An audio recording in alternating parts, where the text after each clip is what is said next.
Hello everyone, welcome to Rukshi vlogs. இன்றைக்கி நம்ம என்ன பார்க்க போகிறோன்னா ஹேண்டி சூவிங் மிஷின் தான் பார்க்க போகிறோம். இது நான் எங்கே வாங்கினேன்னா அமேசானில் வாங்கினேன். வாங்க நம்ம உள்ளே என்னென்ன இருக்குதுன்னு பார்க்கலாம். உள்ளே ஒரு சூவிங் மிஷின் கொடுத்துருக்காங்க. இது ஸ்டாப்லர் டைப்பில் இருக்குது. இது ரொம்பவும் பெருசு கிடையாது.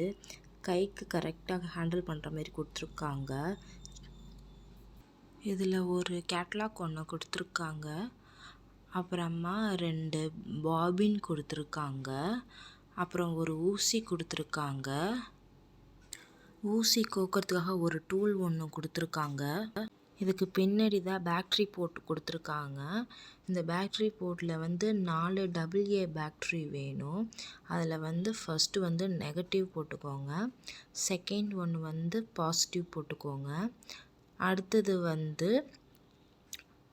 பாசிட்டிவ் போட்டுக்கோங்க. அடுத்தது நெகட்டிவ் போட்டுக்கோங்க. அதுலேயே உங்களுக்கு சிம்பிள்ஸும் கொடுத்துருக்காங்க. நீங்கள் எப்படி போடணுன்னு. இப்படி தான் நீங்கள் பேட்ரி போடணும். பேட்ரி போட்டு முடித்தோடனே அதை ப்ரெஸ் பண்ணிட்டிங்கன்னா பேட்ரி போட்டு லாக் ஆகிடும். அதுக்கப்புறமேட்டு மிஷின் ஸ்டார்ட் பண்ணிடலாம். இந்த இடத்துல ஒரு பட்டன் கொடுத்துருக்காங்க. இது எது கொடுத்துருக்காங்கன்னா, நம்ம சப்போஸ் எங்கேயாவது வெளியில் போகும்போது அந்த ஹேண்ட்பேக்லேயே எதுலையா வைக்கும் போது அந்த பட்டன் ப்ரெஸ் ஆனால் மிஷின் ஸ்டார்ட் ஆகிடும். ஸோ அதுக்காக அந்த லாக் கொடுத்துருக்காங்க. பாருங்கள், பேட்ரி போட்டு மிஷின் ஸ்டார்ட் ஆகிடுச்சு. இதுதான் நம்ம பாபின் ஃபிக்ஸ் பண்ண போகிற பொசிஷன். இது உள்ள ஒரு ஸ்ப்ரிங் மாதிரி ஒன்று கொடுத்துருக்காங்க. அதை நீங்கள் எடுத்துக்கோங்க. இப்போ நான் பாபின் உங்களுக்கு போட்டு காட்டுறேன் எப்படி ஜாயின் பண்ணணும்னு. அதில் உங்களுக்கு ஒரு டியூப் மாதிரி கொடுத்துருக்காங்களே, அதை பாபின்குள்ளே இன்சர்ட் பண்ணிக்கோங்க. இன்சர்ட் பண்ணி முடித்ததுக்கப்புறமேட்டு பாபின் அந்த டியூப்பில் இன்சர்ட் பண்ணதுக்கப்புறம் அங்கேருந்து நம்ம எடுத்தோம்ல ஸ்ப்ரிங்கு, அந்த ஸ்ப்ரிங்கை பாபின் இன்சர்ட் பண்ண வேண்டிய போர்ட்டில் நம்ம ஃபஸ்ட்டு ஸ்ப்ரிங்கை நம்ம இன்சர்ட் பண்ணிக்கணும். இன்சர்ட் பண்ணி முடித்ததுக்கப்புறமேட்டு பாபினை அந்த ஸ்ப்ரிங் உள்ளே கரெக்டாக ஃபிக்ஸ் பண்ணிவிடுங்க. ஃபிக்ஸ் பண்ணிவிட்டு ஒரு ப்ரெஸ் பண்ணிட்டிங்கன்னா போதும், பாபின் ஃபிக்ஸ் ஆகிடும். இந்த பாபின் ஃபிக்ஸ் பண்ணி முடித்ததுக்கப்புறமா மேலே யூ பொசிஷனில் ஒரு போர்ட் கொடுத்துருப்பாங்க. அந்த போர்ட்டில் அப்வர்ட் டைரெக்ஷனில் நீங்கள் நூலை கோத்துக்கோங்க. நூலை கோத்து முடித்ததுக்கப்புறமா டென்ஷன் நாப் இருக்குல்ல, அந்த டென்ஷன் நாபில் கிளாக் வைஸில் நீங்கள் அப்படியே சுற்றிட்டு வாங்க.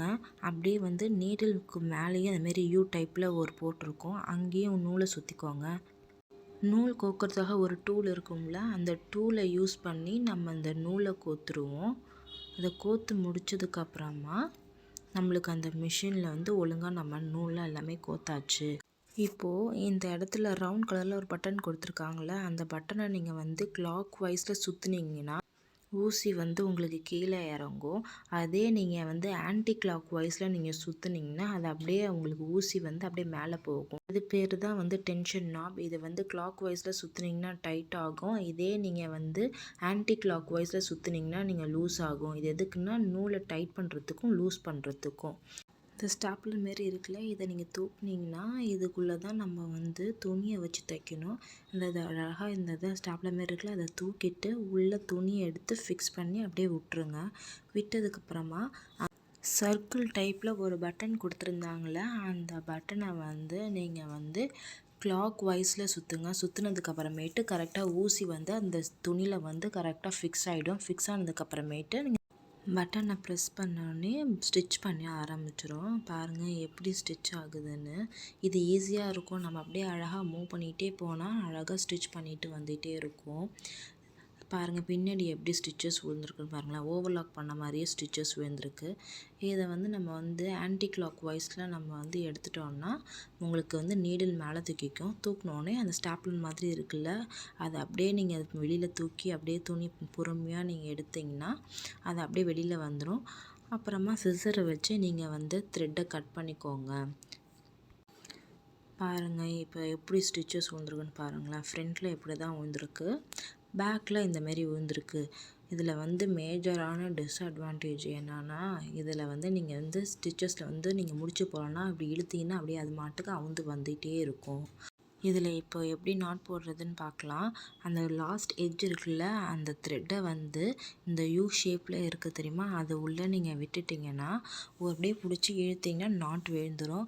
உங்களுக்கு வேணால் நீங்கள் 2 நாட் போட்டுக்கோங்க. நல்லா 2 நாட் போட்டிங்கன்னா அதுக்கப்புறம் ரிமூவ் ஆகாது. உங்களுக்கு நல்லா ஸ்டிச்சஸ் நல்லா ஸ்ட்ராங்காகவே இருக்கும். அவ்வளோதான். இது நம்மளுக்கு ஈஸியாகவே இருக்கும் நம்மளுக்கு யூஸ் பண்ணுறதுக்கு. இதோட அட்வான்டேஜ் என்னென்னா, இது வந்து நீங்கள் ஈஸியாக எங்கே வேணாலும் கேரி பண்ணிட்டு போகலாம். ஆனால் அதோட டிஸ்அட்வான்டேஜ் என்னென்னா, கண்டிப்பாக நீங்கள் ஸ்டிச் பண்ணதுக்கப்புறம் நாட் போடணும். நாட் போடலைன்னா நீங்கள் ஸ்டிச் பண்ணது எல்லாமே வீணாக போயிடும். தேங்க்யூ ஃபார் வாட்சிங். உங்களுக்கு வீடியோ பிடிச்சிருந்துச்சுன்னா சப்ஸ்கிரைப் பண்ணுங்கள்.